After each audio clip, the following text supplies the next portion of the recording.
కర్ణాటకలోని బెంగళూరులో ఓ సినిమా హాల్లో అందరూ సినిమా చూడటానికి కూర్చున్నారు.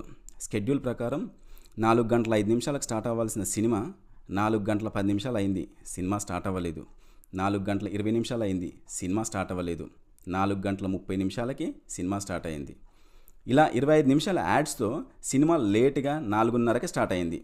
ఈ యాడ్స్ని చూసేవాళ్ళు చూశారు, చూడని వాళ్ళు బాల్కనీకి వెళ్ళి పిచ్చాపాటి పెట్టారు. కానీ అభిషేక్ ఎంఆర్ అనే ఒక అతను మాత్రం సినిమా అయిపోయిన తర్వాత కన్జ్యూమర్ కోర్టులో కేసేశాడు. ఏంటనంటే సినిమాకి థియేటర్కి వెళ్తే 25 నిమిషాల యాడ్స్తో తన విలువైన సమయాన్ని వృధా చేశారు. 25 నిమిషాల సమయం వృధా కావడంతో ముఖ్యమైన నా పనులకు అటెండ్ కాలేకపోయాను.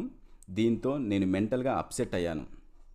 అందువల్ల థియేటర్ మేనేజ్మెంట్ పైన చర్యలు తీసుకోవాలని కోర్టును కోరాడు. ఇరువురి వాదనలు విన్న కోర్టు సమయం కూడా డబ్బులాగే విలువైనదిగా భావించాలని సూచిస్తూ ఇతరుల విలువైన సమయాన్ని బలవంతంగా లబ్ధి పొందే హక్కు ఎవరికి కూడా లేదు అని PVR INOX theatre, Book My షోలకి 1,28,000 ఫైన్ వేస్తూ తీర్పు వెల్లడించింది కన్జ్యూమర్ కోర్టు.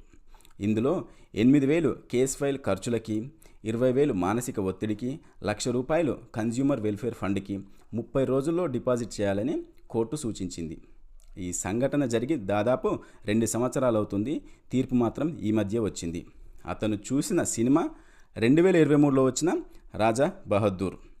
మనలో ఎంతమందికి ఇలాంటి హ్యూమన్ రైట్స్ ఉంటాయని తెలుసో కామెంట్ చేయండి. ఇలాంటి వీడియోల కోసం ఈ ఛానల్ని సబ్స్క్రైబ్ చేయండి. Thank you.